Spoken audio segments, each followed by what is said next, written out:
A cura que Deus realiza em nossa vida passa muitas vezes pela reorientação dos nossos caminhos. A cura pelo pensamento, que somente quando estamos curados do pensamento é que nós somos capazes de encaminhar soluções para os nossos problemas, ou até mesmo para reconhecer que estamos no caminho errado. As nossas enfermidades nos chegam pelo nosso pensamento,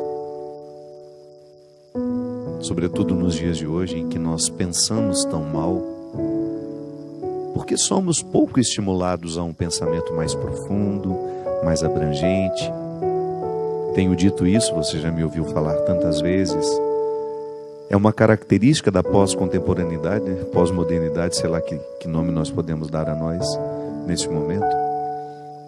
Somos muito reativos, pouco reflexivos, e esse excesso de reação é justamente o grande número de estímulos que nós recebemos o tempo todo para termos uma resposta sobre as coisas. O tempo todo nós precisamos ter uma opinião formada, precisamos nos posicionar, né? Ainda que a gente não tenha refletido o suficiente para tomar aquele posicionamento, ainda que a gente nem tenha respostas para aquelas perguntas, nós associamos as nossas reações ao nosso estar vivo. E é tão estranho isso, né? Perdemos a fecundidade porque estamos reativos demais. Você experimenta isso na sua vida e cada um de nós experimenta de acordo com os estímulos que temos. O mais estimulado certamente terá ainda mais necessidade de se posicionar, porque ele está presente em tantos lugares, de tantas formas. Eu vejo pelo WhatsApp, né? Se você participa de muitos grupos, o tempo todo você é estimulado a sentir raiva, a ficar em paz, depende do conteúdo do grupo, a dizer, a falar, a posicionar-se. E isso vai gerando um déficit dentro de nós. Às vezes nós estamos exaustos ao final do dia e a gente não sabe por quê. É um cansaço mental mesmo de ter dado conta de tantos estímulos, respostas a muitos estímulos.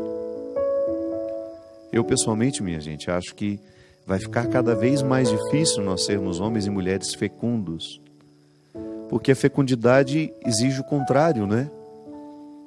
Exige recuo, silêncio, serenidade, tranquilidade, tudo que hoje nós não temos. Eu costumo dizer que nós somos protagonistas de um tempo que nunca houve igual em outro momento da história da humanidade.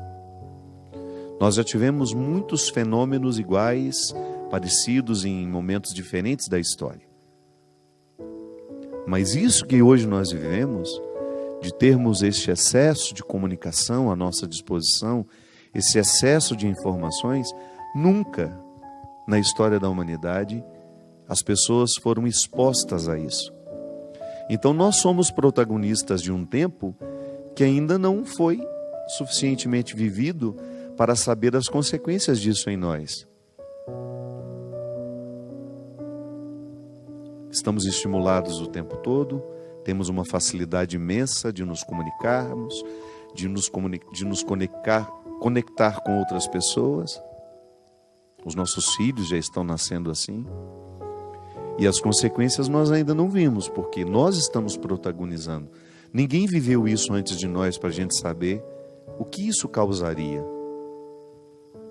Nós já sabemos o que o excesso de sal faz na vida de uma pessoa, porque muitas gerações já morreram antes de nós por conta do excesso de sal na alimentação. Nós já vimos muitas pessoas morrerem por causa do cigarro, porque outras pessoas viveram antes de nós. Eu fico pensando, né? Até que a ciência chegou à conclusão, a associação do câncer com o tabaco, quantas pessoas, quantas gerações inteiras morreram sem saber que usar aquele cigarro, fumar aquele cigarro, estimularia células cancerígenas, produção de células cancerígenas. Quantas pessoas morreram por não saberem que o excesso de sal elevava a pressão arterial, aumentava o risco de AVCs, as pessoas morriam disso e a gente nem sabia o que tinha acontecido com elas. Em outros séculos, as pessoas morriam de um fenômeno que é comum ainda hoje, claro. As coisas não mudaram, o sal continua fazendo mal. Só que hoje nós somos conscientes, né? Já avançamos para compreender aquilo que foi vivido antes de nós, com os olhares auxiliados pela ciência. Então nós já sabemos que cigarro mata.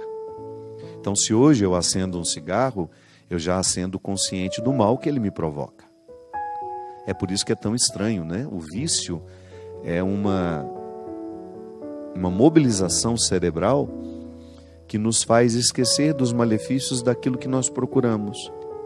Então, quando eu estou viciado numa determinada situação, eu fico cego para aquilo que é maléfico no que me vicia.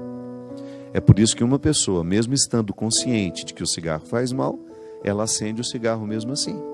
E continua alimentando um ciclo de morte, porque joga para dentro do corpo o tempo todo substâncias tóxicas que fazem mal. É estranho por que a gente escolhe isso, né? Mas faz parte. O álcool é a mesma coisa. Quantas pessoas morreram antes de nós? Consequências do álcool. Então hoje nós estamos protagonizando um tempo que nos priva, um estilo de vida que nos priva muito da quietude, do silêncio, da concentração. Eu lhe desafio a pensar o quanto você deixou de ler nos últimos tempos por causa do celular. O celular rouba o nosso tempo que antes era da leitura. Eu não estou falando somente de uma pessoa, não. Eu estou falando de milhares e milhares de pessoas que tiveram seus hábitos modificados por causa do celular. Ah, mas eu vejo notícias no celular. Vê de forma muito superficial, né? A gente só lê as chamadas. Dificilmente a gente clica no link para ver a notícia toda. Os livros estão deixando de ser fabricados, as editoras estão falindo, as livrarias estão fechando, o que é uma perda irreparável para a construção de uma sociedade. É lamentável que o seu filho não tenha mais contato com os livros da mesma forma como você teve. Gente, eu me lembro que eu, na minha infância, eu escolhia ganhar livros no Natal. No Dia das Crianças, queria me ver feliz, era me dar um livro de presente.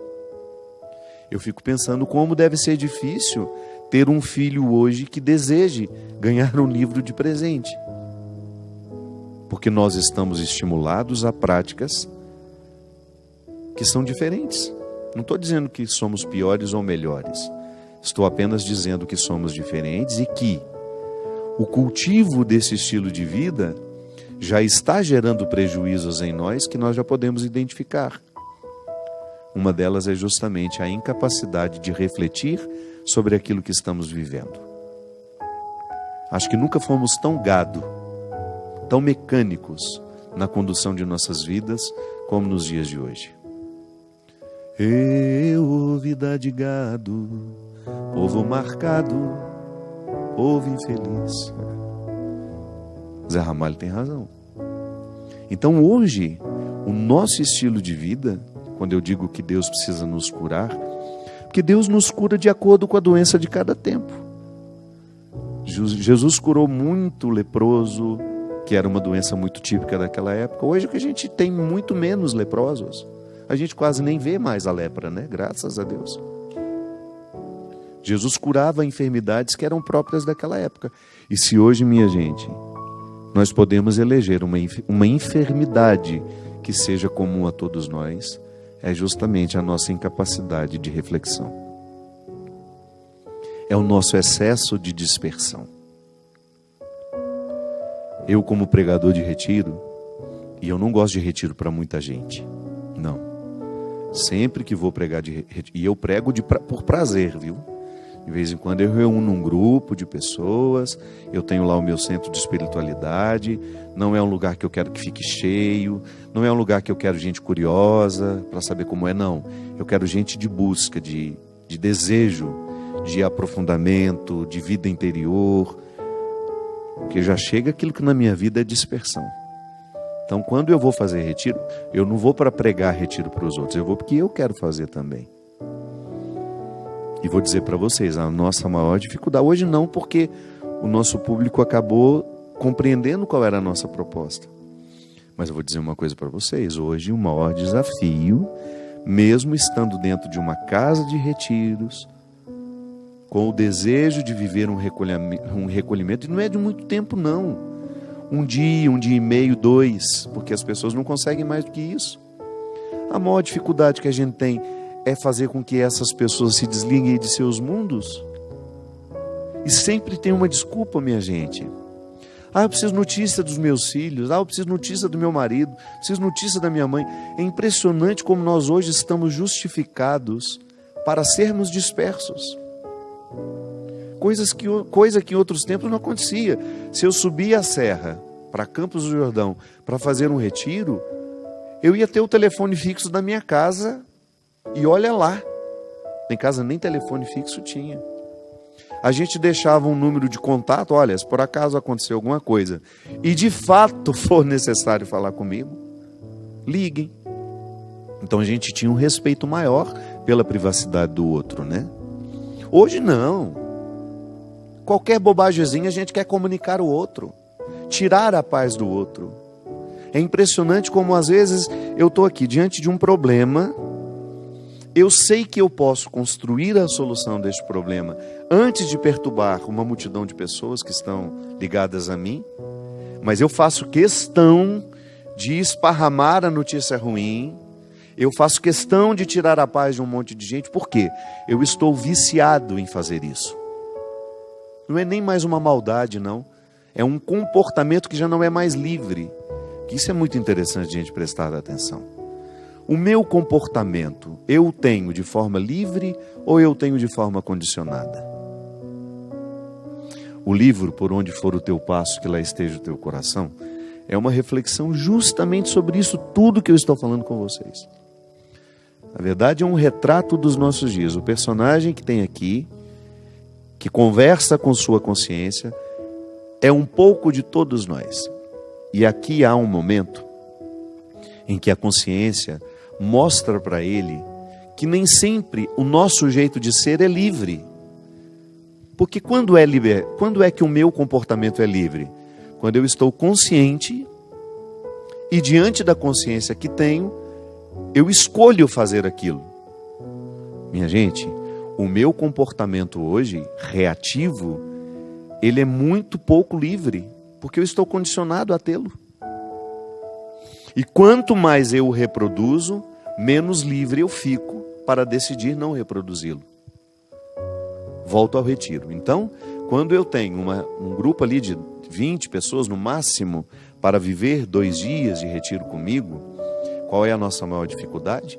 Desligar-nos do mundo que nos estimula.